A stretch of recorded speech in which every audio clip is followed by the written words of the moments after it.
এক বছর ধরে ফিলিস্তিনের গাজায় চলছে যুদ্ধের দামামা। এর মধ্যে বাস্তুচ্যুত অবস্থাতেই জন্ম নিচ্ছে হাজার হাজার নবজাতক। পর্যাপ্ত খাবার এবং স্বাস্থ্যসেবার অভাবে নানা ঝুঁকিতে রয়েছে এসব শিশুরা। এছাড়া প্রসব পরবর্তী সেবা উল্লেখযোগ্যভাবে হ্রাস পাওয়ায় মায়েরাও পাচ্ছেন না পর্যাপ্ত স্বাস্থ্যসেবা। ইউনিসেফের হিসেব অনুযায়ী গত এক বছরে গাজায় প্রায় 20,000 শিশু জন্ম নিয়েছে।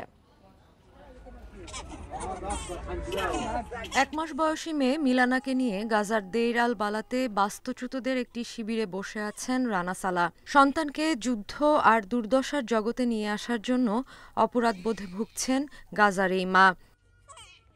গর্ভাবস্থায় জটিলতার কারণে সিজারিয়ান করতে হয় সালার। একটি তাঁবুতে অবস্থিত অস্থায়ী হাসপাতালে জন্ম নেয় মিলানা।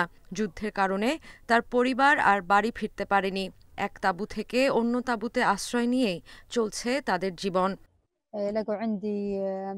যদি এটা আমার উপর নির্ভর করত তাহলে আমি যুদ্ধের সময় গর্ভবতী হতাম না বা সন্তান জন্ম দিতাম না। এখন জীবন সম্পূর্ণ ভিন্ন। আমরা আগে কখনো এমন জীবন যাপন করিনি। যুদ্ধের সময় সন্তান জন্ম দেওয়া খুব কঠিন। আমি আমার সন্তানের জন্য কিছুই করতে পারছি না। ইউনিসেফের হিসাব অনুযায়ী গত এক বছরে গাজায় জন্ম নেয়া প্রায় 20,000 শিশুর মধ্যে মিলানা একজন। 4 সেপ্টেম্বর আমার মেয়ের জন্ম হয়। এখন আমি এমন পর্যায়ে গেছি যে মেয়ের দায়িত্ব নিতে পারছি না। ডায়াপারের দাম $20 থেকে $21। স্বজন ও অন্যদের থেকে নিয়ে ওকে কাপড় পরাচ্ছি।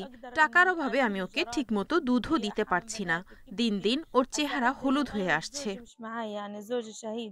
বিশ্ব স্বাস্থ্য সংস্থা বলছে গাজায় প্রসব পরবর্তী সেবা উল্লেখযোগ্যভাবে হ্রাস পেয়েছে। তাই যেসব নারীদের জটিলতা রয়েছে তারা তাদের সন্তানদের মতোই প্রয়োজনীয় যত্ন বা স্বাস্থ্যসেবা পাচ্ছেন না।